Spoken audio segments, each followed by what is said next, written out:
Hello বন্ধুরা, শুভ দুপুর। এই যে আমার এখন বান্ধবীর বাড়ি, দিদি ভাইয়ের বাড়ি খাওয়ার পালা চলছে। আমি আজকেও আবার দুপুরে চলে এসেছি আর এক বান্ধবীর বাড়ি।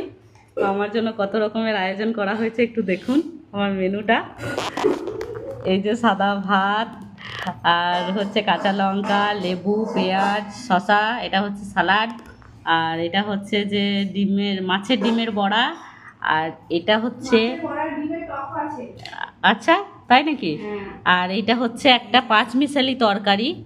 আর এটা কি গো, এটা টক মাছের ডিমের বড়ার টক। আর এটা মাছের কি ঝাল ঝোল কি গো, এটা ঝালদা ঝালদা। এখানে আছে আম। এই যে আমরা সবাই মিলে খেতে বসে পড়েছি। এটা দাদা ভাই আর মৌসুমি, তুমি একবার এসো। এই যে এই হচ্ছে আমার সেই বান্ধবী যার বাড়িতে খাচ্ছি আমি আজকে, মৌসুমি। মুখটা দেখি দাও শুধু একবার। তো